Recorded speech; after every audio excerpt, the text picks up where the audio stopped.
Yeah, welcome to the Racer X Exhaust podcast brought to you by Yoshimura, proud backers of the Geico Honda team and the new 2019 250 Supercross East champion Chase Sexton. Yoshimura, proud sponsor of Geico Honda for nearly a decade. Sexton, at least, able to avoid the Vegas drama, as was Cooper Webb, who is your new Monster Energy Supercross champion. He avoided the drama as well. I'm sure you all know by now it did not work out that way for Adam Cincerulo in 250 Supercross West. Not only did Adam crash with 3.5 minutes to go and hand over the title, the trophy, the huge bonus, the accolades, and everything that comes with it, that's terrible. And congrats to Dylan Ferrandis for getting the title. Ferrandis, by the way, he didn't luck into it. He did exactly what he needed to do. His best start of the year, probably the best Supercross race he's ever raced when he had to, and the fact that he was leading put a little extra pressure on AC to deliver a good finish, and that maybe made all the difference. So Ferrandis wins the race and the title. Cincerulo loses it, and as bad as that is for AC now, it's only going to get worse because for the next 20 years, this is going to be referenced anytime a championship is reasonably close going into the finale. I'd say anytime it's within 14 or 15 points, you're going to hear people say, well, you never know. Look what happened to AC that time. That sucks for him, but it is going to be referenced because I know we've seen crazy things happen at a finale. Osborne took out Savacci 2 years ago, but that took two riders in the perfect place at the perfect time for that takeout to materialize. A guy just falling, that could happen anytime, any place, anywhere. That's going to be referenced. That's going to make it sting even worse.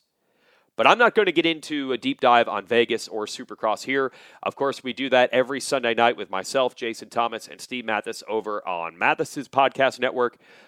I think you just type in Steve Mathis Show, PulpMX, whatever. You can listen to that. We've been doing that show for 10 years. But we are expanding the Racer X podcast network. Right now, it's home to this show, the Racer X Exhaust podcast, brought to you by Yoshimura. But we're about to add another, Daniel Blair and his Main Event Moto podcast coming on board. If you subscribe to our podcast network, you will start getting his show next week. He's going to kick it off with an outdoor Lucas Oil Pro Motocross preview episode. It will sound really good. The show is great, but it is missing something. Something like this. Podcast. Podcast. Podcast. Podcast, podcast, podcast, podcast, podcast, podcast, podcast, podcast, podcast, podcast, podcast, podcast, podcast, podcast, podcast, podcast. Yeah. Now, Daniel Blair, by the way, once had his own rock band. He and his brother Vincent, The Main Event. That was the name of the band. They probably had some good music, but not as good as what you just heard. So his show's good. It just needs a better theme song. Maybe I can contribute. In the meantime, if you listen to his show and you listen to this episode of my show where I talk to Daniel, you will be treated to world-class bench racing. Now, I wasn't going to get into a deep dive on Supercross 2019. That gets talked about ad nauseum. I'll even share some thoughts probably later in the week myself. This episode of this podcast with Daniel is about him, his background, his show, and our thoughts on riders, on media, on how to grow the sport, how to get access, what riders do it right, what riders do it wrong. Just consider it an hour-long bench racing extravaganza. Now, if you're not aware, Daniel Blair is the sideline reporter for Monster Energy Supercross on TV. He's also the host of Race Day Live, the qualifying and pre-race show, along with Jim Holley every Saturday afternoon. That's a show that I used to host. Daniel and I have crossed paths a bit. We've done quite a few of the same things. So we've known each other for a while. We have a lot of similar experiences. I think it makes for a great episode. So let's get into this interview with Daniel Blair. I listened to your show last week. You did. Some pretty unique takes on this show. Yeah. But I think in the audience at these races, there's some pretty unique takes. And somehow you're encapsulating some of that. Well, that's the theme of our entire podcast is we kind of cover it from a lot of angles. There's me, the racer, who's somewhat professional, I would say. Yes. We have my producer, who's the fair weather fan, who's learning and thinks it's great when these motorbikes do big jumps. He's better than that now, but he started out like that. My producer Joe. He's not an expert. No, he's not. But he's a smart guy. So he's actually grabbed a hold of this thing, and he's been pretty spot on a few things. He can read personalities, and then we have our third chair, which is rotating between people in the industry, fans, and then, of course, people like my brother. And I think there's people in the stands who think a lot like my brother do. And that's why we have him in our rotation, and that's how we do things. It's just kind of covering the sport from a different angle. And as you know, you've listened to our show, we don't have riders on. Everybody does that. This is a take from a studio of people's thoughts without really outside influence and talking to people. It's our thoughts from what we call the Bat Cave, and it can range from very serious to very silly, back and forth within 5 minutes, and it's just how we've done it.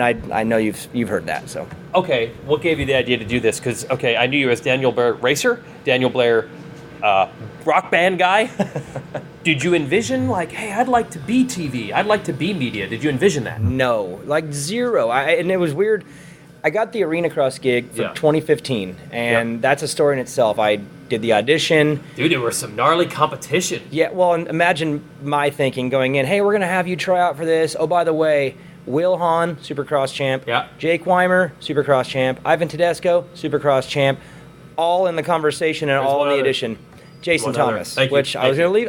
I was saving JT because I was waiting. You were doing the rundown of Supercross champ, and I'm like, how is he going to Jason Thomas, German Supercross champ. All right, good job. Are we good? Good job. Okay, so they're all on this list of people auditioning, and I'm like, okay, well, this is probably going to be a waste of time. Then, like, I'm an Arena Cross guy, and I know that I can call racing. It's something that I felt came natural to me, but, dude, I don't have the name. Like, these are champions. Like, I've always looked at that seat as, like in the NFL or the NBA, that's someone, like, I respect for their resume. Right. And I almost, like, respect their opinion more because I know that they can back it up because they've done that. So I'm thinking, there's no way I'm going to get that deal. And I got it. And it was crazy, too, because our first edition, which I thought went great, something happened with the file, and it was damaged, and they couldn't even edit it and review it. I had to go back and do a second one. Fly back a second time to Chicago, bring in Robbie Floyd again. And the problem is the second edition was way worse. I was second guessing. I thought about that because the first one I just went in and just let it rip. Just pure emotion. Just let's go for it. Right. The second one, I thought about things more, second guessed myself, and they said, you're good. You're going to get the gig. So I was super pumped. And then, I don't know, 6 months, a year later, my buddy Hobo Nick's like, why don't you do a podcast? And I didn't even really know what podcasts really were. I knew what they were, but I didn't understand them all the way. You were not listening to podcasts? No, zero. Okay. Zero. I didn't even know how to find them on my phone. So you weren't listening to Pulp or anything like that? No, and I had before because I'd been on Pulp before, so I would always go back and listen, just critique myself and like, what did I sound like? Did I sound like an idiot? And I'd only maybe been on there twice before that, but Nick told me I should do it, whatever. And then in a conversation with a buddy of mine, my producer now, producer Joe, I told him about it, and he's like, oh, dude, I have the equipment. I know how to do all that stuff because he's a music producer. Mm-hmm. He's like, oh, we could do that. That'd be great. Like, yeah, you be the guy, and you cover it. I'll be your producer, and I'll just make funny jokes here and there. Uh-huh. So we did a demo episode, and it was with Jacob Hayes because Jacob Hayes, he's my buddy, and we did it. Super agent. Yes. Mm-hmm. Which is... How much money have you made from him? I've lost a lot of money. Okay, you've lost money. I've actually spent money on him. Okay. So, yeah, I haven't made anything. We did a demo version, and no one ever heard it. We listened to it back and had a couple people listen, and they're like, dude, it's really good. Like, I would listen to this. So I was like, oh, man, do I really want to start this? I barely know what I'm doing. But I started thinking, I'm doing Arena Cross. This would help me with my reps. I would get better at communicating because I'd be doing it more. All right. Let's go. And I started hitting up some riders. People weren't hitting me back up. And Chad Reed texted me back and said, yeah, I'll do your first one with you. I was like, all right, let's do it. So we did episode 1, Main Event Moto, me, Hobo Nick, producer Joe, and Chad Reed.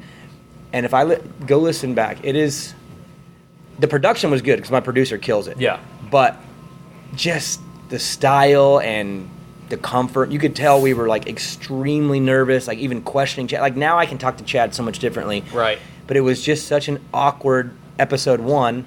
And then we just, that's like 2.5 years ago now. And I think we just ripped through it. And it's crazy, absolutely crazy what it's become. And it was literally an idea that I wasn't even all about.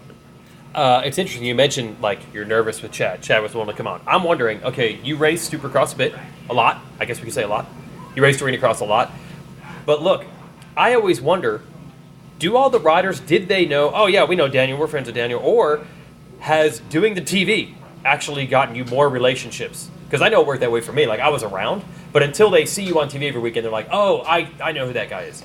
It goes in stages. Yeah. It started out as they knew who I was, because this industry is small enough to where everybody kind of knows everybody. And even though I was a privateer, there was a couple things about what I had done that made me stand out. The band stuff. Yep. Arena. I'd been around enough to where people knew who I was, Chad and those guys. Okay, because there are some privateers that are legit main eventers that I guarantee you Chad Reed would not know who they are at all. And again, so you were a little higher profile. A little bit more. And then you get to the next stage, which is, okay, now I'm doing TV and I'm around here and I'm in the pits, so they know I'm here and you're getting the nods and the what's up, and I'm interviewing them, but there's no relationship. This year, 2019, it's changed, but that was mostly my initiative. I love the sport.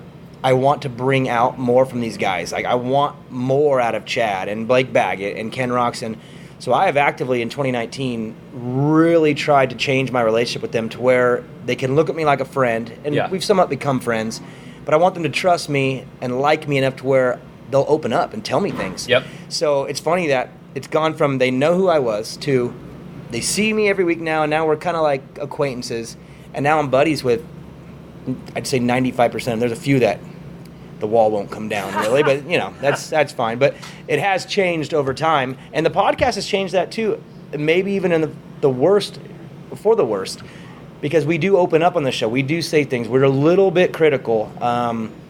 We're not as protective as maybe we should be, and things have gotten back to some of the riders that I've actually been approached by a couple that have said like, "Cool it," and I've told them. I'm wondering this. Yeah, I don't want to say names. I don't want to blow people out, but I've had a couple people give me the look and say, "I know what you say." And that's sort of hard, but at the same time, I've gotten over it. I've gotten to the point where, too bad. Because you even mentioned on the show just this last week, and I'm sure this is a constant thing. It's not just one time, one episode, one person. And I've dealt with it too. They take stuff personally. They're very sensitive.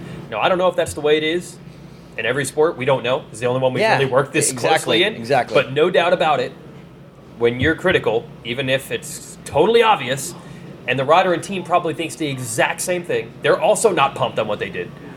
It is very scary because they can get mad. So the podcast has gotten big enough where that happens sometimes. Yeah, and that's been this year. And I think, again, that the podcast has grown as my role in the sport has grown. Yeah. It's been side by side. So every year that I've gotten promoted in the sport to do more, the podcast gets a little boost because of name recognition, whatever. Yes. But this year is the first year where I've actually gotten people to say, hey, we've heard the things. I've had mechanics even say, like, you might need to lay off a little bit, like cool it a little bit. We've even had rival companies of our sponsors get pissed at our sponsors for saying, for being associated or saying something on the show almost as a joke, because our show's loose. Like we definitely we have fun, we're playful, and we've had other companies get pissed at our sponsors for goofing around and talking trash almost as a joke, but it's just the industry's weird like that.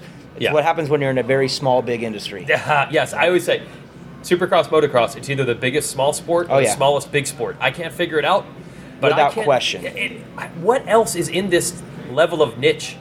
We have an industry. We have fans. We have people that make a living on it, which is better than a lot of sports. Right. But then it's not as big as the other sports that do have that. It's very strange. For me, I think it's a big sport in a little pond. You know what I mean? Okay. Not the masses don't know it and understand it because maybe they can't relate to it because not everybody can get a bike and go ride. Right. Everyone kind of knows what it is. Oh, Supercross, but I still get some people that say, "Oh, the flip guy, the guys who do the flips." Yeah. And I'm like, man, you're really disconnected. Like we've had a lot of superstars come through this thing, and you really think that we do the flips? Like this is the racing side of things, but again, the sport is really big inside. Yeah. But it's also very like in a small circle kind of. There's like a wall around it, and it's hard to bring people from the outside in. Yes. My producer is one. He understood what motorbikes were. I'm dead serious. Okay. What he thought they were called, motorbikes. And it took him a minute to get it. Yeah. And understand it. And it took doing his own podcast with me and really having it hammered into his brain every week to finally understand. And now he understands it, and he's fascinated by it. But it takes a nudge. It's almost one of those things where you have to commit to the sport for a month to get it. If you watch one time, that's neat. Watch for a month, oh, now I get it. Well, one thing that really helps is once you have certain riders you like and don't like, and you have a rooting interest, which takes a couple weeks to get there, Yes. it's a whole different experience. And you can tell your producer watches every race. When you watch the show, he's commenting on things you say or what happened on the track. So once you get to that point, it helps. But that's all you and I are really trying to do. We're trying to get the fans to that point. Yes. The more we can expose the good and bad of each rider, the easier it is for fans to be like, I like that guy, I don't like that guy, now I'm invested. See, and you just nailed it. Yeah. That's the key. It all comes down to the athlete because they're the character in this movie. Yes. This is a 17-week movie. Yep. 17 chapters. Yeah. If the characters of the show suck, no one will get invested. If the characters are cool, people will get involved. And if they're cool, they don't have to even like them. They can hate them. But they have to invest in the character. Yes. And again, that goes back to this year. What I've been trying to do is really get in with these guys and bond. And I'll tell you right now, I've sat down with Ken Roxon one-on-one and told him, look, this is what I'm trying to do. I'm trying to change the sport and brand you out to the masses. If you let me in the inner circle enough, I don't need to know everything. Yeah. Let me know enough what's going on. When I get a chance to talk about you, I will promote your brand. I will help you either gain fans or lose fans, but it's good for you either way. Yes. And it's taken a while, and I've broken him down even to where now he'll come down and sit by me down on opening ceremonies and just say, what's up? Yep. It took all year to get that. But my plan now, and I'm sure you're doing the same thing, I'm investing a lot of energy right now in the next generation. Cincerello, Plessinger, Ferrandis, Faulkner, Sexton, because it takes time. You got to plant a seed, and if we can get this next generation to be better characters, this sport, I think, can take a leap because the racing is badass, but we need the characters to be. This Faulkner-Sexton thing is incredible. It is. I don't want them to get along. Stay awkward with each other. We need that, and it's better for them too. Whether they realize it or not, it's better for them. Yeah, and Faulkner, did you see his Instagram video? Yes, I did. I loved it. Dude went way out of his way to throw shade when he didn't need to. Good. Yeah, I totally agree. Stop doing that, please. However, here's the problem. So when I first started, basically most of the jobs I used to have are your jobs you have now. I was doing the post-race press conference like 05, 06, and Carmichael, Stu, and Reed were so serious. It was not cool or fun at all. They had zero personality. Wow, that's a lot of fire. Yeah, the fire. That's not fireworks. That's just the big flame. It literally heated us up in this room, which is enclosed. We have doors and windows. Well, I look forward to the fans sitting right here in what are we, section 4? Have fun tomorrow. Hold that thought. So when I was doing these press conferences, the 250 class then, 450 class now, was so gnarly and serious, and they would give no information at all. They were very guarded. But then we'd have the 250 riders come up, and we'd have Hanny and Millsaps and Langston all joking around every week. And we're like, when we get these guys in the 450s, I know where you're they're going to be with amazing. This. I know where you're going. And then they get to the 450s, and they get the same thing that Faulkner did this week. If he does it 3 years from now in the 450 class, he'll be in trouble. Fans are going to unleash on him. Yeah, I know. And then he's going to shut it down. I know, but I just want these riders to realize that it's better for your brand to not have people that like you. They're not going to like you for anything. It's not your fault. They just don't like you. Look at Cooper this year. They don't like Cooper Webb all of a sudden because he's successful. It's just what happens. happens. Last couple weeks, I'm like, what happened? The fans are booing him now. I know, but and the hope is that he embraces it. Yes. Webb too. Yeah. I want to sit down with him and be like, dude, if it's bothering you at all, don't let it. It's good for you to have people that don't like you because more people will like you too. Yeah. Be a character in this story. Don't be that quiet guy who embrace the role of the superstar, man. And we had superstars. We had Jeremy and Ricky, Chad, James, RV and Dungy. It seemed to taper off a little bit because they were more guarded. They were a little bit more PC. So it kind of tapered down. They never got into it. Never talk trash on each other. No, they were way too respectful, and they liked each other, and it's not good. And what's amazing is Villopoto now, the new Ryan Villopoto, he was like that behind the scenes. He was a mega shit talker. Right. I was like, if he could just let this out.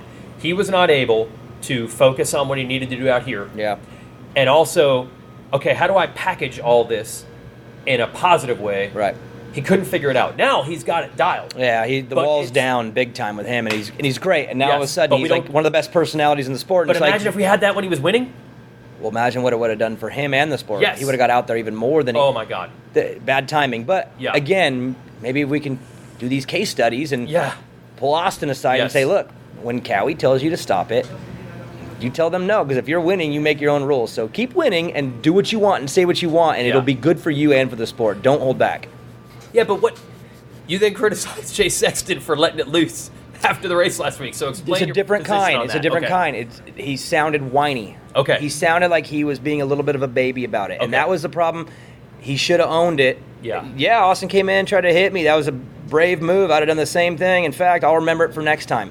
That would have came off cooler to me. He came across as like upset about it. And it's like Austin didn't do anything that was across the line. That was a aggressive move. That was cool. Yeah. I felt like if you're going to be honest, be smart about your honesty too. If don't sound whiny, because then, I mean, you sound petty. And that's what I had a problem with. I don't mind him being honest. I'd rather have him be honest than not. That was more my advice for him as an individual. Like, don't come across like that. Now, you notice you host a post-race press conferences. Yep. So you're the only one on the TV crew. You're the only one actually in the world who is getting the podium and then getting the press conference, 20 minutes later? Yeah. Because no one from TV is in the press conference. No. And no one from the press conference is on the podium. Right. There's a significant difference sometimes.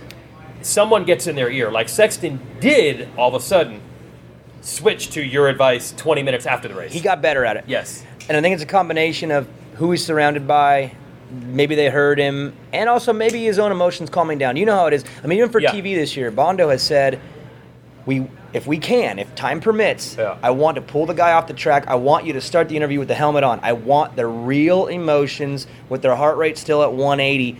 And sometimes, for TV, it doesn't work all the time based on segments. Sometimes we can't do it that way. But we want to capture what they think in the moment. And sometimes that's not the best thought. They have a chance to think about it. They go, okay, I'm a little off on that. So I like off the cuff. It's almost like, again, Chase, he's just young, he's learning, and he was a little bummed and offended that he got hit. But I just wish that he would have been able to throw it. He should have thrown it at him right there. I mean, like, hey, nice try, bud. See you next year. Like, that would have been way cooler for the brand and the sport. Like, these two young little tomcats going crazy, talking crap already. Like, that's great. I want it. And they have legit history. These guys have been racing each other their whole life. No, it's not fake. It's real. And they really don't like each other. The best part is, too, and I know that you see this, we've talked about it, these are future 450 stuff. You could tell. Absolutely. Some you don't know. Yeah. You wonder. These two, this is going to be for the next 5 to 10. It's going to be great. Forkner's too talented to suck. And Sexton's style, as you said, is too good to not work on a 450. Yeah. So they're going to meet up, and we know that they've been racing each other. They're within about a year of age. Mm-hmm. They're both in the middle of the country. You know how that works in motocross. Yep. You've been racing since 8. Mm-hmm. And it's been their whole life. I have to beat that guy to win. Right. And it is amazing, by the way, with all the variables, that it actually worked out that way. Dude, all one had to do was race west instead of east. No. And it came down to those two. It couldn't have been better. And we talked about it in our pre-production meetings and TV. I knew a little bit of the history because I know I start getting, I guess, zeroing in on the amateurs right around super many times. So you can get an idea. You obviously do Loretta. You know a little bit more than Loretta's, I do. I know a lot, but I definitely am not an expert, and I wear that proudly because the amateur side is really, it's much more gossipy. Oh, yeah. Here's why, in a nutshell, to make it quick. Anything that happens out here is facts. Everyone sees it. It's on TV. Every fan in the stands saw it. So much that comes out of amateurs is, I heard this happened at a race. At a regional over here. Guess what happened? Somebody tells you. This is all displayed. You see it all. So I'm with you on that. So amateur stuff is like, I try to stay out of it because I never know how accurate any of the gossip is. But you do start to hear it. As you said, super many days, you start to hear that these two are battling. I love it. Again, and you look back in time, the Villapoto-Alessi duo, the Webson-Sorello duo, which hasn't been able to really happen yet, but that's coming too. That one won't be as feisty because Adam's he's just too smart. I don't think he would allow it to get there. Everything you're preaching for these guys, he already knows. He's too smart. He knows what he's doing. He's calculated. But these two young pups, man, again, and going back to our podcast, that's what we like to do is cover these things from these angles. I don't want to talk about how he looked off the triple and how look how good he entered the whoops a little bit, but I do that on Saturday night. I want to talk with my buddies and I want to poke at my buddies at what they think. And my producer, he's the best example. Like, he likes guys and he doesn't like guys and he doesn't even know why. Yeah, but it's like most fans. Yes, most fans love Cooper Webb or hate him based on something that probably doesn't make much sense. But okay, well, we like to go at it at that angle and really. I guess I would be the one in the inside, but have the other people around me be on the outside, so we can kind of like open up into that world a bit more. And again, no riders on the show because you hear from them so much. And I mean, you on the exhaust pod, you get a chance to really get these guys to open up. I would do it on the phone. It's not the same all the time. So we just decided we're going to keep it in our little inner circle. Yeah. Me, the producer, and one person rotating. And we'll just cover it from a different angle. And I think that's what's made us grow. And it's unique. We have a weird fan base of people that we call them our moto heads. Yep. I think they're the weirdest ones out there. We get the weirdos. Yeah. And it's because we talk shit and we have fun and we don't hold back. And that's why I brought up Faulkner Sexton, because on his previous show, that's what you guys discussed the most. Yes. Even more importantly than the 450 class, which is more important, but that fits right into the type of debate that you guys like to have. Yes, and again, my producer will preach it. We cover the potential funnest stories from each weekend.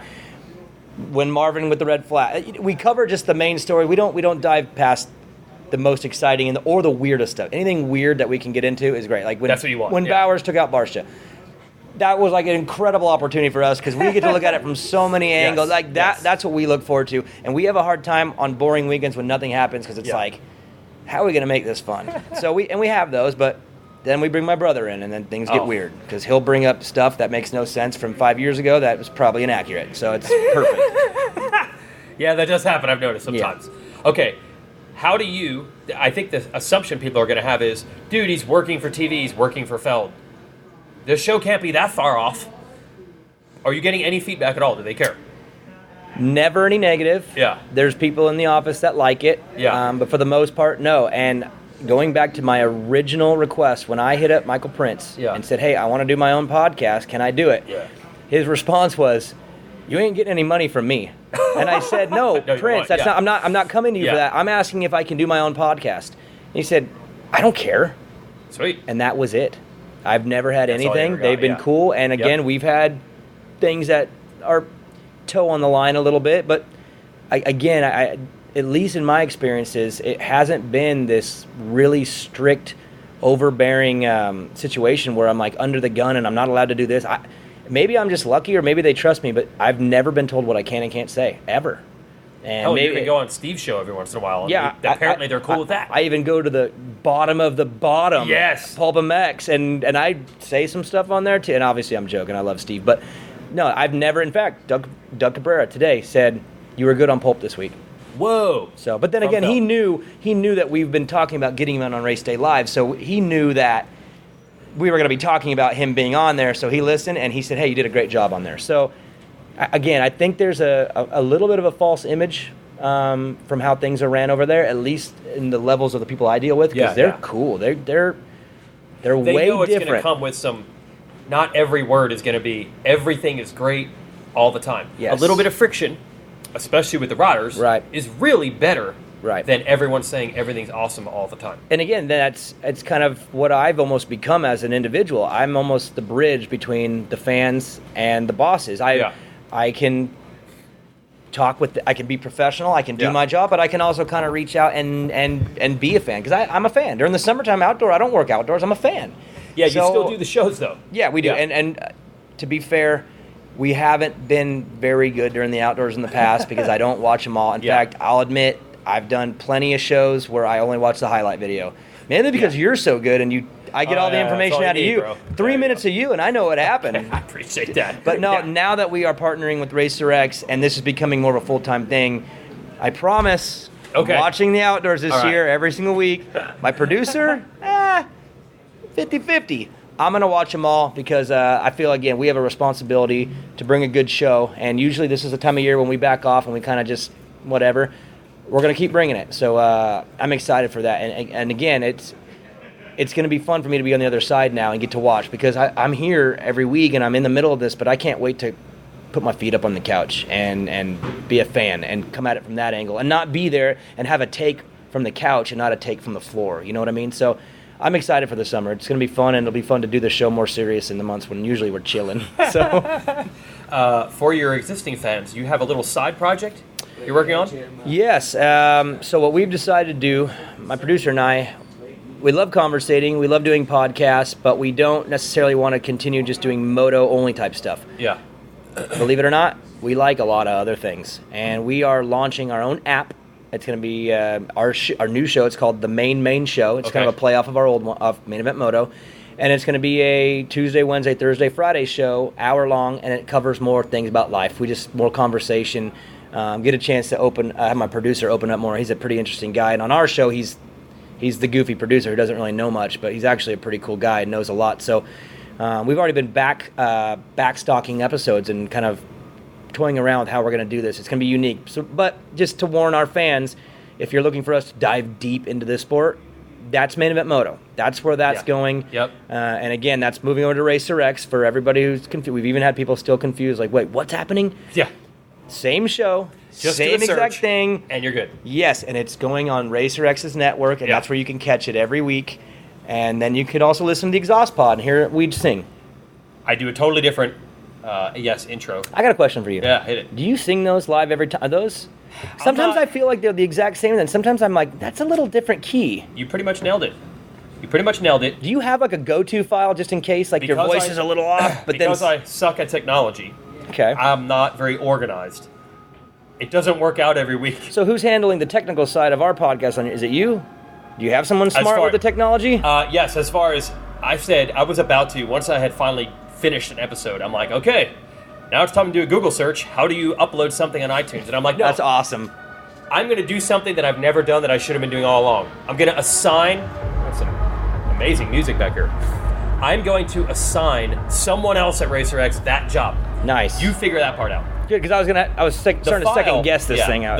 Yeah, exactly. The last part, you're going to send us a finished file? Yes. We have a person that can handle that. All right. Now, on my end, the finished file has to come from me. And sometimes I'm so scrambling to save space on my hard drive that I'm like, damn it, I just deleted all 3 recordings I have. I'm going to have to do it again. That's amazing. Yes. We've done that with our show. It had the computer go out. Dude, they're cranking it. Dude, it's Vegas, man. But we have had a couple episodes where we had computer problems, and we would delete a 30-minute segment where we are bringing like great content, and then it's like, what do we do? Because I don't remember I'm not going to be able to say the same things. I'm going to have to go completely natural again, and then we're done. I'm like, man, I think I lost like your arena cross second try. Yeah, exactly. Like the great audition that got lost and then had to go back and suck the second time. But no, I just want to make sure we're taken care of over there because we handle our technical side really good. If we can put it on iTunes, we can do that much. Everything else is going to come on your end. So yeah, my show is different. I'm like, I do a race review pod with Steve and JT. You're doing a race review. I don't need to do that again. Right. So my show is like later in the week. Your show, you're doing it every Sunday. And by the way, when you're traveling every weekend, which you're now doing, at least during Supercross, that has to be totally horrible. I have landed from the airport this year 3 times where, because of stupid planning, I book a 5:45 a.m. flight Sunday, decide that, screw it, I'm just going to party Saturday night and go right to the airport. I've met you at the airport a couple times where you're sleeping. After partying, yes. And I'm a little intoxicated. Yeah. And you wake me up because, dude, if I'm sleeping, I'm there to sleep. That's my hotel, bro. I know, and that's ridiculous. That's why I woke you up. Okay. But I have 3 times this year partied all night, gone right to the airport, kind of slept, and then landed in Sacramento, go right to the studio and nail the podcast. The crazy part is, those are some of the best ones. I don't know if it's because I'm just running on nothing. Yeah. But during Supercross, we record Sunday when I get home. Yeah. During the summer, it'll be whenever we feel like it on Sunday. We might even do it Saturday night. In fact, we are launching our preview show with you guys next week. And then Hangtown, we are actually doing live. We are going to watch the races from the studio live. Mike Mason's going to be on, Eric Nye, so I'm bringing in some heavy hitters. Yeah, science guy. We are going to watch the race live on the NBC Sports Gold Pass and call the racing live, and that will be our second episode with you guys. So, again, we're going to do it a lot of different ways depending on our home life schedules. Don't outdo the regular announcers on the show. You got time? You got to go? Just found out that I'm off the hook. Literally, a text from Bondo. You are off the hook. No Toyota today. Whoa! So, yeah, we can keep we got like an hour. Yeah, so we need it. Okay, so... How are you feeling from last Saturday, Weech? Well, yeah, it's perfect. So that's what I did. I decided to go out. You were the only person that I could count on. I thought I had true friends. I don't have true friends. They all let me down. So it was really one of the most fun nights I've had in quite some time. I hang out with the same people all the time. I'm good. I pretty much skipped the Friday, Saturday partying. But it was me, you, the rest of the TV crew. Yes. AJ Allmendinger came in, who's actually my partner with Flat Track. Which was super unique in itself, Yes. the fact that he was there. He was there, but I know him, and you guys now knew him from working with that weekend. I knew Ralph and RC go way back, with Right. him, but I think for you and Will, it was probably the first time Yep. working with him. And Ralph and Ricky were there, and Will, who I know from outdoors, and you obviously work with. There the was Supercross. so many angles It was there. awesome. It was the Yes. greatest dynamic. It was one of the fun. My stomach hurt. Yeah, it was amazing. It was amazing. Yeah. Ralph is an incredible storyteller. Yes. He gets into character. He's great. He had some freaking stories. And then Ricky and AJ Allmendinger. I know I said it on Pulp. Yeah. I can't believe their relationship. Like, really?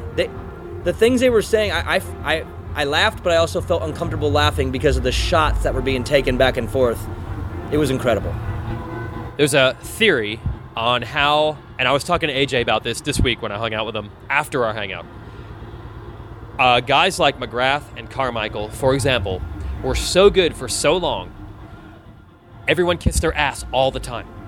And I think that's why they respond so well when someone's real with them and treats them like a buddy. Like, I know you bust on your buddies, I bust on my buddies. That's what guys do, right? I think eventually they get so successful in their career that they no longer get that. And when they finally do, yeah, it was uncomfortable, the shots that they were taking at each other, but they both loved it. Probably because it's like, thank God, someone's not just telling me how awesome I am today. I think you're right. And it comes with comfort and who you're around. Yeah. I've known Ricky, like, all through my childhood. I've known him. Yeah. Gotten a lot closer with him this year, but even this year, it seems like every week he's gotten a little bit. He's become more of a shit talker every week, to where now it's like it's not on like AJ and him were. No. But Ricky, again, he's got a pretty good personality. He's pretty funny. He's super sarcastic, and again, I think you're right. When you're getting your ass kissed forever by everyone just wanting your autograph and tell you how great you are, it's probably like feels good for having someone come up and say, "Man, you suck." Or you're a piece of crap, because we heard way worse than that. Worse than that, but at the same time, I think you're right. And that's, again, with these rider personalities, it's so unfair for the fans that they don't get to see these people who they really are. I'll tell you right now, Cooper Webb, some of the things that he has texted me, I can't repeat. And, Really? And it's incredible. And he, obviously, we've gotten the walls come down. We're buddies now. And if people knew these guys' personalities, who they really were, I think they would be bigger stars. But they can't. The sport is so. Again, I hate going back to that. It's just like generations and generations of training the sport to not be that way, and it's a bummer, because I know you're with me on this. If these guys, if people knew who they really were, they would be bigger, and the sport would be bigger. Yeah, it is weird, because the things that you would think appeal to people, everybody says they want great racing. That's what they want. They want great racing. Of course. But I can tell you that, like, NASCAR fans will tell you the best racing is like their local short track. And you know what, really the closest motorcycle racing is probably road racing or flat track. Right. But they're not as big as MotoGP is, but in the United States, Yes. Supercross is so much bigger than flat track, even though flat track has, some weeks, 3 guys going across the finish line side by side by side, which has not ever happened in the history of Supercross. Why is this bigger? Because these personalities are just enough to drive it to another level. Yes. But if they were a little bit more, and again, as you went on a rant on your show this week, we're not doing it, we're not saying anything negative, or we're not making jokes about these guys just to dig on them. Yeah. We're all doing it really for the benefit of everyone. Because, by the way, if it gets bigger, you and I are going to make more money also. Exactly. So nothing we're doing is That's why I'm doing this, right? Yes. I'm trying to get the sport bigger so I can make get more more money. paid. Yeah. Yes. I want a bigger paycheck, so riders start opening up so I can get paid. I throw that out there on purpose, just as the easy defense of, we're all on this ship together at this point. My wagons are hitched. I can't get off if I want to. This is how I'm paying my mortgage. So obviously everything I'm doing is not to cut anything down. It can't be. It's create another layer Yes. in the story. And I'm pretty I get caught up in movies and TV shows and storytelling. I love that. Yeah. And again, this is a story in itself. It's reality TV at its finest. Yeah. It's a real story. Yeah. The characters are the most important part. And again, that's what makes podcasting fun. I'll tell you right now, our numbers are always the biggest when something dramatic happens on the weekend. Yep. Every time, because people want to know what your real thoughts are on what happened. What did you hear? What did the writers maybe say? Yeah. People want drama, and it's different kinds of drama. My wife, she watches Real Housewives and Teen Mom. I watch sports for my real drama, and I love when Draymond Green foul somebody and decks them into the ground because I love like competitive drama. Yeah. And that's what this sport, again, and it has that, but we need more of that. We need rivalries. That's why people like the good racing, because then there's something to talk about, like, what is everyone's real take on it? And again, it's the whole dynamic. And going back to our show, we try to bring that stuff out and cover it in a way of, this is our thoughts on the most dramatic, silliest, craziest, angriest moments of the weekend. And I think the big push is to get that passed into the national spotlight. It's brutal, but I think it can be done. Because some of the takes that end up happening on your show are a little out there. Like, I'll disagree with this one. I don't know who said it on your show over the week. They're like, Marty should have pulled over, let Austin by. That was me. That was you? And then swerved like crazy. Yes. Now, yes, he should have. I agree with you. Wait. But that is not ever going to happen. They don't do it. I don't know why they don't do it, but they don't do it. I didn't say he should have. I said I would have. Yes. And I would have done that. You would have if you were in that situation. Well, maybe not. I'm a total chicken. I know, but I'm a chicken too. It. Back in the day, back in the old Tyler Bowers days, I hated Tyler Bowers. Okay. So did everybody in the pits. Sorry, Tyler. And at one time... Tyler's a lawyer. He's going to deny everything. He's going to say that you're lying, and he's 100% was lying. I will tell you right now that there was a conversation at one point between about 5 or 6 riders of who was going to make sure Jeff Gibson won the title one year. Whoa! And nobody did it. Yeah. Because we all chickened out. Yes! And I never would have done it because I don't have the balls to do it. So you're asking Marty to swerve? Yes, and I would have... maybe I'm not saying I would have, but I would have wanted to. Because it would have been just crazy. Could you imagine what would this week have been like if Marty lets Austin by and Austin can then back it off 5% and then Marty just... I'm telling you right now, he's talented enough. He could slow Chase up 5 seconds a lap for 3 or 4 laps. Chase will eventually do something, but you could be very, very weird for a couple laps. Austin now has a 12-second lead and could cruise it in. And then it could have happened. Panic mode. And then probably crashes because he's freaking out. Like, oh my gosh, he's 12 seconds And then everyone hates Marty. Oh, we were talking about this weekend. And he probably, people already hate Marty for taking advantage of the sport a little bit, but so whatever. So a little of your theory was kind of what you wish you would have seen happen. Yes, because I'm dramatic, dude. I want crazy stuff. When you know how when Bowers hit Barsha and Barsha just walked it off all coolio? Yeah, on the tough block. Dude, I wanted him to turn around. Do you remember when Bogle punched Malcolm Stewart in the head? Yeah. I hate that I'm this way, but I want that stuff, dude. Okay. It's just it's fun because we're covering the sport. Yeah. How easy would our job be if that stuff was happening all the time? I told you that some of the weeks are so boring. It's hard to cover. I want the silly stuff, man. And not just the racing, like you said. The Bowers-Barsha thing didn't even happen in a main event. That didn't matter. It was still cool. It was cool. Yeah. And again, the problem is there is a line. You don't want people getting hurt and doing stuff you don't want that. But Vegas here 2 years ago with Eli Bunching and Zach's comeback. That night can't be topped. Even if you go back on our podcast and listen to the Vegas final episode of 2017, right? Yeah, 2017. Yep. It was our best episode we ever did. We had my brother in, which... Oh, great move. And is he just randomly available, or do you pick your spots? Combination of both. My brother, he works some Sundays. He's he believe it or not, he's not as big of a dummy as some people think. He's really he's smart. Making some money. Oh, he's an X-ray technician. Okay. He decided at a younger age he was sick of getting X-rayed. He wanted to X-ray people. Wife's an RN. He's doing fine. He golfs every day. My brother's fine, but his schedule permits him on some Sundays. Okay. So I look ahead and go, okay, well, I'm going to put Vincent here, here, and here. I'll put Hobo Nick here, here, and here, because they're my most controversial, out there guests that push the limit.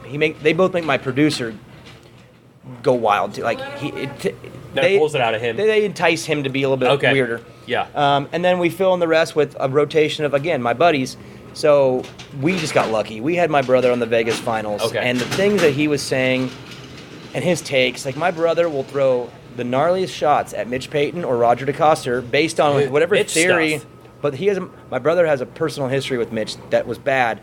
And to back my brother, Mitch was in the wrong with what he did to my brother a little bit. So, and just to let everybody know, you and your brother both race professionally. So you do have some relationships well before doing podcasts. My brother was 16 years old, traveling the country with me with a signed document that I was his guardian making Supercross mains at 16. So he's not a complete scrub. Yeah.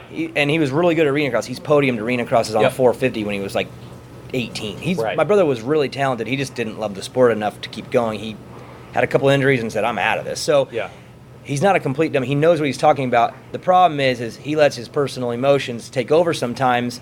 Again, he doesn't like Marvin because Marvin's French. Because my brother doesn't like French Canadians because he took out JSR at an arena cross and the whole place booed him. So now he hates French people. Do the math. That's what this is based on? Yes. JSR? Does that add up? No. No, exactly. So that's what you'll get from my brother on the show is my brother absolutely hates Joey Savacci because he hates the fact that he pulled over for him in the Monster Million. He also hates Tomac, even though Tomac had nothing to do with it other than benefiting from it. But he hates Tomac because Tomac benefited from Joey pulling off. Okay. So my brother has his personal opinions on things based on other variables, and he loves Malcolm Stewart. It's his favorite rider. You know why? Because he's number 27. That was my brother's number when he was a kid. That's why. That's his favorite rider. Not riding style. Nope. Oh, and he's a little brother to James, and he was a little brother. Okay. See what I see? See his angles? But there's a million reasons to love Mookie. I was not going to pick those two out. Nope. That's my brother again. But my brother likes Ferrandis because I don't know. Whatever. French part's okay. No, he's okay because he's French, but apparently he's not connected. I don't know. You're right though. That Vegas finale, to bring us back to that. That's what we wish. I made the joke that night. I'm like, I hope that some new people came that night and we could be like, oh yeah, it's like that every year, every weekend. Yeah, but then they'll be let down. When they get the next one, and they go, like, to me this year, Indy was the one round that kind of was a little dry. Not much happened. Yeah. That might have been the only one for me this year where I look back. This year's been good. Man, they are pumping it again, dude. Yep. It's going to be a party. Yeah. Are you going out Saturday night or no? Probably will. Really? In a couple of years of me having a red-eye flight back, and I haven't been able to do it. But I got to go to Steve's house to shoot videos on Sunday, so I am for the duration. Are you guys doing the outdoor preview videos? We might even do it right here. I'm not sure. We could do it in the Lions Den. We could do it right here. So let me ask you this, since this is just a conversation. Yeah, whatever. You come to a lot of these, but you also skip on certain ones. You have other obligations. What is your responsibility here during Supercross now? Do you have to go to a certain amount? Like what? I am. See you a lot, but then I don't see you sometimes. Yeah, so it's funny. I am full-time with Racer X. I've actually always been. Started working in 2001. But it is so weird when I'm TV guy at some races and I come to other races and I'm not. The very first thing I get is, dude, so what are you even doing here? And I'm like, well, somebody's got to cover the races for Racer X. Right. I know I'm just in a press conference typing as opposed to being on the mic or being on TV. It's way lower profile. It's way less glorious. No doubt about it. But it's what I do basically to make a living, right? Right. So anyway, that's what I'm here for. So we have enough of staff. I could go to less. I could go to 8. I could go to 10. Yeah, because you have Hansel. I got other guys. You've got your guys. I got other guys. I don't like not going. I like going. Honestly, for me, we have to plan an entire week on our website over what happens on Saturday night. Okay. So when I don't come here, it makes the whole rest of my week a lot harder. It's awesome to get some weekends off and be home with my family and kids, but then Monday through Thursday sucks because I basically run the Racer X website along with my buddy Chase Stallo. So no one knows better than me of if I can get 3 extra things on Saturday, that's all Tuesday handled. So again, not only you're somewhat of a producer then, and if you're not there on the weekend, it makes production the next week very difficult because you don't know the angles maybe you want to go with because you weren't there. Well, it's just if I can get that one extra interview, it's going to take me 5 minutes here. It'll take me hours to track the guy down on the phone. It'll be a 5-minute conversation, and my whole week's set. And what my favorite thing when I get to do TV outdoors, of anything, it's not pay or nice hotels or being more famous. It's being with Grant. It's being with GL. Yep. It's being with GL and trying to keep him sober and have what he's having. It's when I get there, all I have to do is one job. I have to be the announcer. And we have a crew of 42 people or something like that. Your crew is huge. And you don't realize it's shocking how many people are probably on your TV Crazy. crew. Yes. Crazy. And all I have to do is one job on that day at the races, which my whole life, it's never been like that. So that's my favorite part. At the end of the day, I can pat myself on the back and say, I had to do 4 hours of live TV and I did it. At the end of every Supercross, I'm like, could I have gotten another scoop? Could I have interviewed someone? I see what you're saying. Could I have done more? There's never enough for a website or Where social in the media. outdoors, you have very... Here's your contract. You did it. You have your responsibilities. It's black and white. You do your job. Where here, it's not like that. It's how much can you get out of this? Yeah. How much can you get more, which helps your job the next week work. I left you guys Saturday night after we hung out last week. I was walking away. I'm walking a lot because I'm couldn't just, of course, get an Uber. I know, you're so weird, dude. Yeah. So I'm like, how can I get a train to a plane to a bus? So as I'm walking, I'm just thinking about the race. I'd already shot a post-race video in the press conference, and I was like, I have better ideas now 3 hours later after going out drinking beers with you guys. I was going to say, how did you pull that off? And I had a GoPro with me, so I'm like, forget what I already shot. I'm going to shoot it right here in the middle of Times Square with cabs going by. That'll look cooler, I got better ideas. But that's the difference, where I was like, I'm constantly, how can I make it better? What can I do more? That's when I'm so suckily. When I'm at these races, it's actually way harder. Is that a word? Even though suckily, yes. Huh. Yeah. I made up a word last week on the broadcast. On the show? Yeah. Gravelly. Gravelly. The track was? It was gravelly. Oh. I think you could come up with an entirely different term of what gravelly could mean. I know. Like grave. Gravely is a word. I looked it up and I was like, oh, it's a word. And then I went, uh-oh. No, it's gravely. Gravely. And I tried spelling it a bunch of and there is no gravelly in the dictionary. So that was my word of the day. Track has gravel on it? Is that what you have to say? I said it was a little, the surface is a little gravelly. But otherwise, you'd have to say the track has a lot of gravel on it. That's like 8 words. It wasn't cool. I'm trying to keep it tight. Yeah. Okay. Your background as a racer, by the way, I think what happens is it gets taken for granted that everybody, I follow the sport really closely. Obviously, it's my job. Oh, sure. Dude, oh, wow. Awesome. Thank you so much.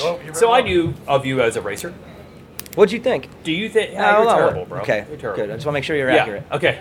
I was actually shocked, by the way, when my buddy Aaron Hansel from Northern California started rolling out these stories of this young hotshot, Daniel Blair, at Prairie City. You guys don't even call it Hangtown, right? It's Prairie City. It's Prairie City. Mm-hmm. Yes. Only on the national scale is it called Hangtown. 362 days a year, it's Prairie City, and you guys get it for 3. We call it Hangtown. Yep. It's really Prairie City. Telling stories of Prairie City and other tracks of this badass young punk on the track. Yeah. Messing with Lamson, messing with Lone Wolf, Talon Volan. At this point, do you even think that most people that are watching the show or hearing your podcast or just that know of you or whatever, do they even necessarily know you raced? I think the diehards of diehards know. Yeah. And I think the rest go, who the hell is this guy? And that's fine. I don't care. My career, looking back, was a bit of a letdown for me personally because I'm working really hard now in life. And it's not just with the Main Event Moto or TV. I have other things in life, my business, Eagle Grid. I am working 7 days a week. And I look you're back up at 4 a.m. today working. Today I was at 4 working what? For Eagle Grit, my business. Okay. It's Friday. We just launched on Amazon, and that was a mistake. It should have started after Supercross. It should not have started in February. Okay. It's been a nightmare because we're killing it, and I'm responsible for invoicing, accounts receivable, dealing with Amazon. And I have, Matt Francis. He's my web guy. Really? He's the one who's trying to kill me. Okay. Doing promotions right before I leave, and so I can get home and have a stroke. But what I'm getting at is I'm working so hard in my 30s that I look back at my racing career and go, man, you blew it. And I'm not saying I could have been a superstar, but man, I could have done a lot better. My work ethic was bad. I don't know why. I just was young and immature and didn't realize how much it took, I guess, and hoped that maybe talent would get me to a point where I would I don't know. I was just really ignorant and lazy. And so I look back and I'm bummed about it. So I kind of like to move on and don't talk about my racing because it personally bugs me. Bugs you, yeah. But along the way, I do have some incredibly cool stats. I'll give you one. In fact, I'll bring Davey Coombs into this. Okay. Wow. 2002, Anaheim 2, LCQ in the 250 or 125 class on my 250. How freaking old are you? I made my first main in 99. What? I raced my first arena cross in 98 when I was 15 and got DQ'd for being too young. So 99 you were racing at 16? Yes, and in 98 when I was 15, I was racing pro. That's the Hangtown or the Prairie City stories. I was hole shotting and beating Lamson and Volan for half the moto. How old? 15. Yeah, that's what I'm saying. No offense, and I'm sure it's not taken. When Hansel told me that at 15 you were good enough you didn't beat them in the moto, but you battled Talon Volan, Steve Lamson, I'm like, that's a freaking really high level, dude. That's a lot of talent. Exactly. So do you understand why I'm a little bit bitter about my approach in my 20s? And I had some really untimely injuries, like in times when things were going pretty well. But again, I don't want to talk about my racing career. But I want to give you one cool stat because Davey Coombs is involved in this.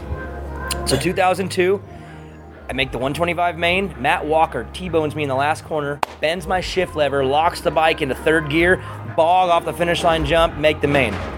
450 semi, hole shot, couple guys get me, make the main. Same night.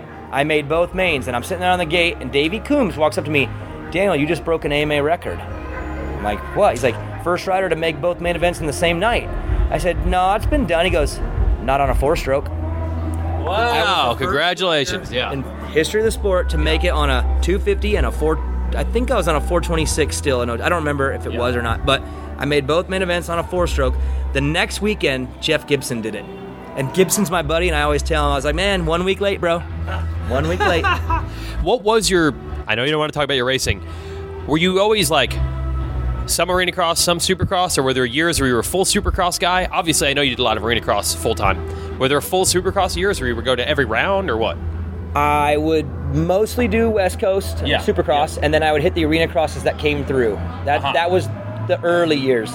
Then when I got into money-making years, where I was more on my own, I was just trying to make money, I would do the whole series, and I would ride both classes, and mostly just ride the 450 for the money. Then I would care about the 250 class because I cared, sort of. But the 450 class was just a money maker. And I did that for a long time. And then some injuries, just a lot of weird stuff. And then I decided late, well, in 08 and 09, I got back in the Supercross full time. That's the year I rode for Geico. Yeah. That was the most I ever cared in my life. I got top 10 in points. I actually really tried that year. Oh, okay. And then I got hurt the next year, tore my ACL again, and decided no more caring. It's just money from here on out.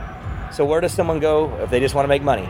Go to arena cross. Okay. So I went to arena cross, but I was like really smart about it. I was stacking jobs. Like I was racing, I was working for GoPro as their event coordinator.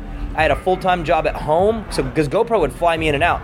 So I would go to the race. Oh my gosh. Making good money from GoPro, good, like stupid money. Like I'm really sad that went away. It was really good and really a little on the wasteful side on their part. I'm not worried about it. I was happy. Yeah. All my expenses covered, making good money and racing, KTM contingency, both classes, not really trying hard because I want to make sure I stayed in the lights class. It was purely how much money could I stack. And I would be working a job at home. I got my Class A and was driving for a trucking company all during the week. Driving? Class A. I don't have it anymore. It expired last year. Class A. In fact, one year I almost drove Valley Motorsports Yamaha. I almost drove their semi-form in the outdoors.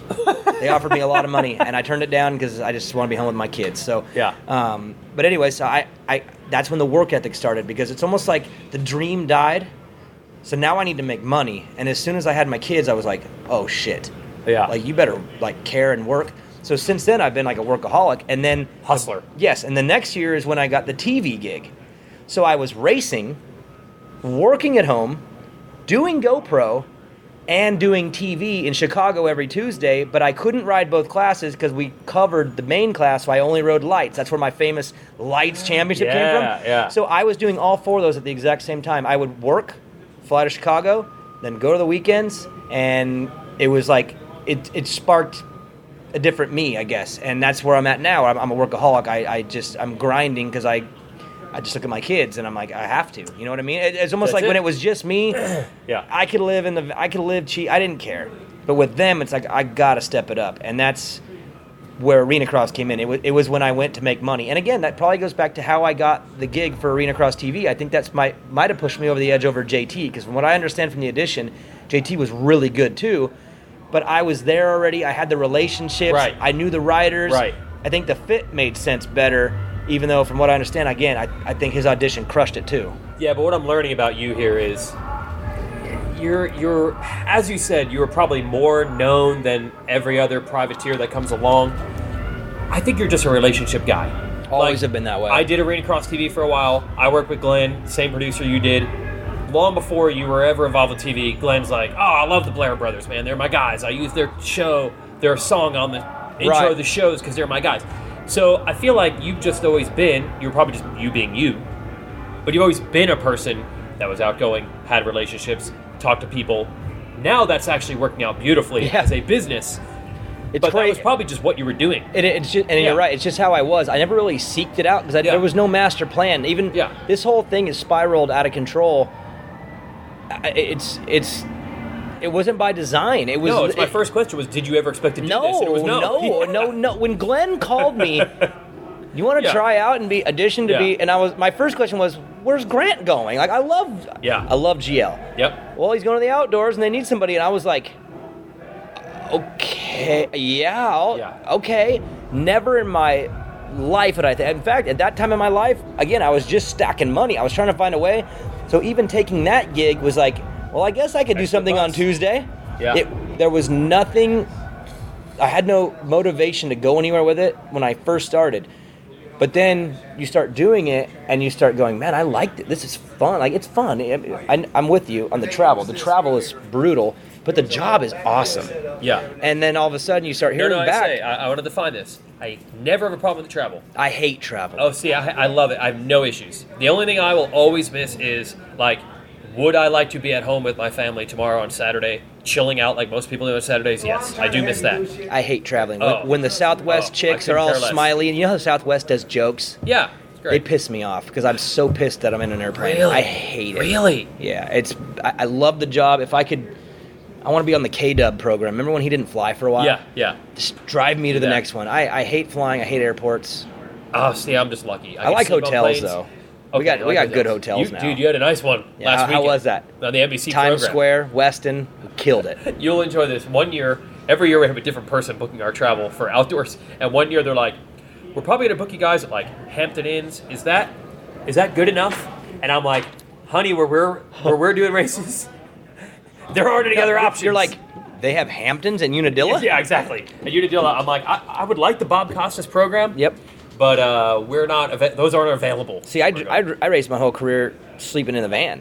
Yeah. Like, the fact that we have a hotel is badass to me. I'll go sleep in a van with one of the riders. That was my whole 15 years of that. So the fact that I'm staying in the Westin now, it almost don't even feel right. Westin it's like of Times Square. It's weird. Yep. Well, Rich O'Connor from NBC once told Georgia Lindsay, she's like, I'm trying to find the cheapest way to book this and that, and he's like, we have an expense account.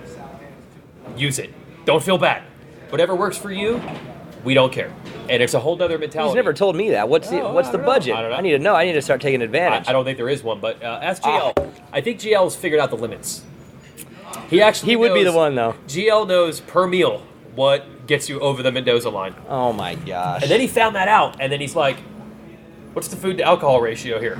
And I think as long as you spend $1 and make it a meal, buy a hot dog. Can I get one mozzarella stick and a shit ton of drinks? Line them up. Expensive. Hey, how about this with GL? The best, you know about Code Red, right?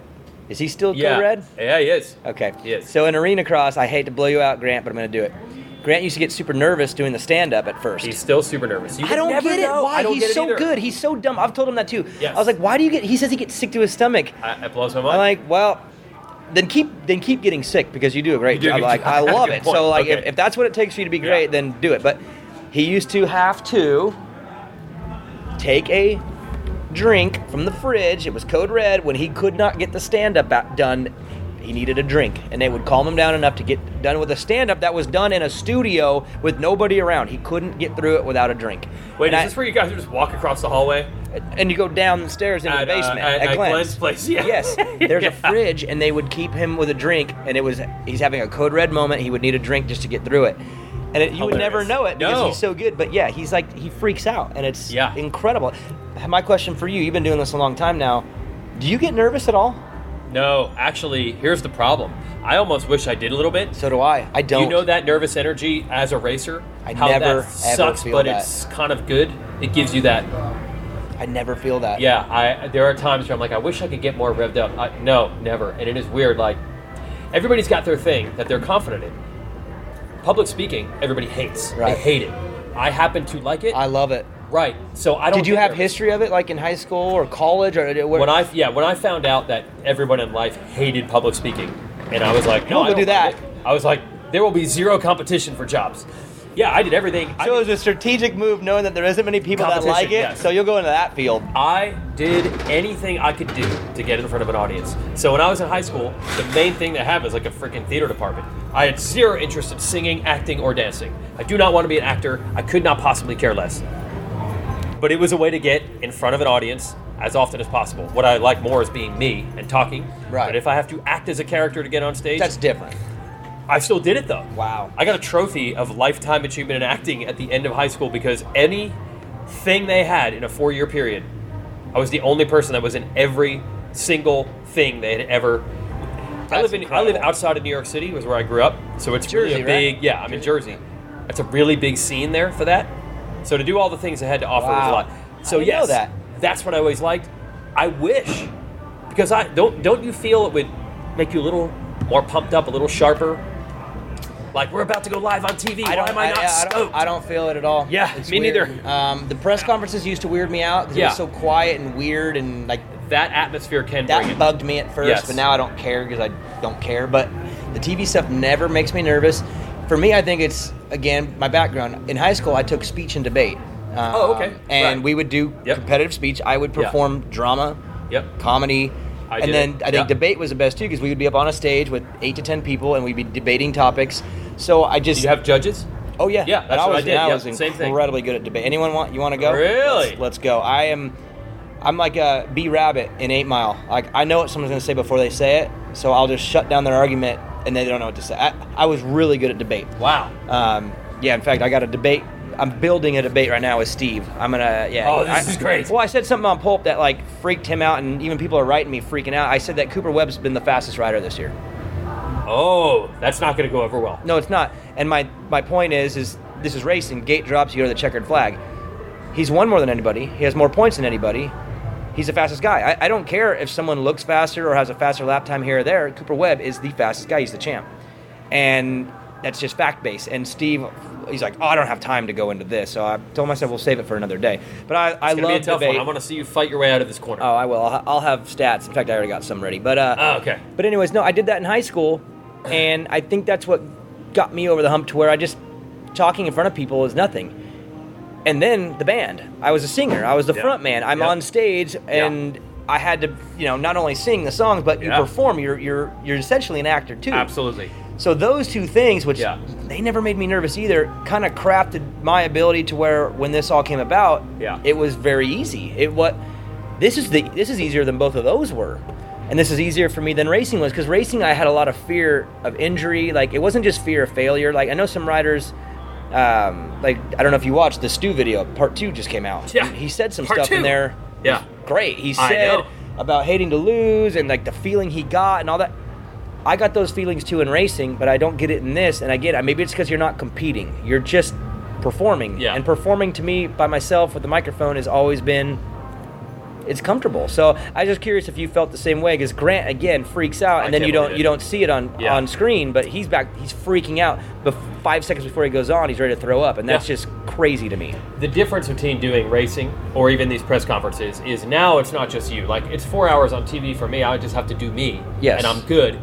The press conference is a little gnarlier. I wouldn't say I got nervous, but I worried about it more when I hosted it, because all you have to do, at any moment you could just drop a gnarly bomb question at one of these riders, and you don't know how they're going to react. You can only control what you control. Right. When you're doing TV, you're just doing you. Yes. But now when it's asking questions of someone else and you don't know how they're going to react to it, there's always a little unknown there. So that's way more nerve-wracking. Maybe that's what got me over the hump with that too, because AC, he's a smart ass in those things. Yeah. And me and him went back and forth a few times last year. Did you have a relationship with him before that? Or was that all happening right there in real time? Most of all this has. Even me and Jeremy Martin, we're buddies now. Yeah. Zero relationship before that day when I told him to stop cussing, which strategically was probably a bad move, because there's idiots out there that thought I was serious and hammer me still on YouTube about me. Yes. And then, of course, I'm so stubborn and dumb that I doubled down the next week and told Anderson to watch his mouth too. The problem is they edit it out and bleep it out, so it looks like it's me who goes back and edits and like really is trying to keep these guys. I don't care if they say shit. In fact, listen, everyone listen, shit. Whoa, it's not a bad word. It's just it's silly, whatever. Yeah. But I didn't have that. And that almost started me building those relationships with the riders, because Osborne, AC, some of these guys poke back and they would say things back and whatever, and it got kind of playful. It almost lightened me up to where, okay, this is safe. I can talk to these guys. They're whatever. And then again, at the end of the day, I'm in control. I'm the one with the mic. It's my press conference. So I learned that stop being so afraid, like control this room a little bit and you'll be okay. And it's gotten easier. You're pretty good, it sounds like, of not really caring that much about what people think. Everyone cares a little bit, but I feel like you're maybe on the low end of the scale for a very public position. That yes, you have. but it goes into the way I look at things. And I'll tell you right now, I'm not afraid to admit it. I do snoop around on the internet and want to know what people say about me. I do. Some people deny it. I do. Okay. But I am aggressively looking for criticism that can make me better. Yeah. So when I read someone say something, Blair sucks, that goes right over my head. I don't even care because, I suck? Yeah. Why? Yeah. Why? But if someone says, hey, Daniel this week, blah, blah, blah, he was talking, that guy talks way too fast. I've seen it, and I go, damn it, that's true. I know he's right. Like, okay. Yeah. So, and the problem is I don't get criticism at home. I go home to my wife, how'd I do? You were great. I could speak in tongues, and my wife would be like, you were great. She does watch it, though? Yes, every week. Okay. She and the kids. My kids watch it too, Really? and they get home. My son tells me, "Dad, you did a great job this week." Wow. But so I do go searching for criticism because I don't get it enough. Even with the TV crew, we get our notes sometimes, and I hammer everybody like, I hammer Bondo. Where can I be better? And he's, Daniel, you're doing fine. I'm like, no, I'm not looking for that. I want to know how I can be better. I'm desperate to be better. I really care. So I do poke around and see what people say about me, and I like when I get criticism because it makes me, it challenges me to be better. But when people talk shit, I don't care. Like, come on. Like, if you have something relevant, no, I don't mean then I'm like cool the with riders, it. You're saying it's your press conference. You're not like worried about, and it took me forever to get through this. Like, I need to prove to them when I'm asking them questions that I'm knowledgeable. Right. If I'm asking a hard question, it's not because I'm an idiot or because I'm not smart enough to know. It's because it's legit. You seem like it didn't take you that long to get through that. It was more of a confidence thing where I was like, okay, take control of this room. And I had someone had to tell me that you look a little skittish up there, like you're a little afraid. And I had a couple people actually tell me. I think Holly was the one who said, that's your room, bro. You're in charge. Those riders, they answer to you. Yeah. And it made me go, you know what? All right, don't be so afraid. And now I'll ask them whatever I want, and I feel way more comfortable. But of all the things I've done, that was the worst at first. That's the only one where I felt weird because it was so quiet. Everyone's looking at me. And I'm just, and they want to go home. Yep. And they're like, I've even had them, come on, Daniel, like get this thing started. I'm like, God, it's like, I hated that at first. Yeah. It took me half a year. This year I haven't cared at all, but last year it took me about half a year to finally go, all right, this is fine. And usually what breaks it is once you start having some fun up there, it changes the entire dynamic. Even if it's not Jeremy Martin and Adam even in the room, just those few little jest back and forth, it makes a tremendous difference. It was AC telling me that he was going to take my job. Yeah. And when he told me that and I told him back, I said, hey, why don't you learn how to not fry your clutch? Oh. It was like, okay, we're good now. Like, that's all So, AC, if you're listening, thank you. Yeah. You helped me out because that was uncomfortable for me for half a year. I appreciate it. You do realize he is going to take your job, though. Yes. I know. We are hopeless. We cannot stop this. Well, my window is small. That's why I root for him to have a long career. The last thing I need is him to go, I don't need him to pull a Ricky. I'm 26. I'm out. Yeah. Well, I'm fired. Time to move on. Yeah, there's no stopping him. No. Hopefully by then, though, I'm where I really want to be, though. And you know the truth to that. I'm actively looking to grow my brand and profile to get me into football. And I've said it before, and people laugh. They're like, why is a short little 5'5" white dude obsessed with football? Yeah. I am, straight up. And my goal long term is I would like to be in the NFL. A sideline. What I'm doing right now. Yeah. I want to be Michelle Tafoya. You want to be the sideline reporter. I want to be Aaron Andrews. Yeah. All of it. Like I want them to catch females, me. By the way, I'm just letting you know. I know, but I want them to catch me in the hotel, changing. I want that. Oh, you want me. the cameras? Yeah. Okay. Yeah, I might even set that up. Maybe that's how I get in there. Maybe, I don't know, but that's where I want to go. So again, it goes back to my work ethic, and what I'm doing right now is just rounding and looking for criticism to make myself better, to where I could be good enough someday to where that could happen. That would be be incredible. So. It's good to have ambition. Yeah. It sucks sometimes. It does, because you criticize yourself to an extraordinary degree. Right. But overall, when you have ambition, that's what opens all these doors. Yeah, so, and honestly, it's what keeps you going too. And I know you're ambitious too. You're a psycho workaholic too, because every time I turn on NBC Sports or MAB TV, there's Weech. Blake Baggett asked me last week in the rig. He's like, "Dude, why are you still doing this?" And I'm like, "I can't what not." Do you mean? Why are you still doing what you're doing? Yeah, like we're in it too deep now. Like, what do you? That'd be like me asking him why he's still training, because that's his job. What choice do I have now? Exactly. Yes. But at the same time, I remember watching the outdoors last year and watched 4 hours of you, and then right after was like another hour of you, and I'm like, Yeah, I had a couple back-to-backs. It shouldn't even be called whatever. I think NBC it wasn't. is it? No, it was NBC. It shouldn't be called. It should Yeah. be just We Just In. Yeah. You literally just ran like half the day. My dad's really proud on those days. Yeah. Is he? All right, this is good. Welcome aboard to the Racer X Yeah. Podcast Network. It's gonna be good, and I'm excited to be a part of the team, but not have to do what you do in the wintertime. So don't come asking me to go and write and be there in the summer. Listen, this is a big step for me to actually watch the outdoors Yes. full time. It's as far as it goes. Don't ask me to do anything else. You're too smart, see, because remember when I said doing TV is way easier than the Racer X job at Supercross? Nothing's as hard as the off-season, when we still have to fill that monster website with literally no information at all. We got to Yeah. be better like the NFL. The NFL strategically places things to where it never, ever dies. Yep. They are so smart. Oh, Yeah. you haven't thought about football for a week? Boom, draft. Yep. Free agency, OTAs. This sport, it is brutal from September. Other than Monster Yes. Cup, it is brutal for those 4 That's really months. good. But have fun, guys. Yes, and we had a big breakthrough today. Honda actually tied in a Ken Roczen contract extension announcement. 3 years? Yeah, but they did it. They tied it into the press conference today. We need more forward thinking like that.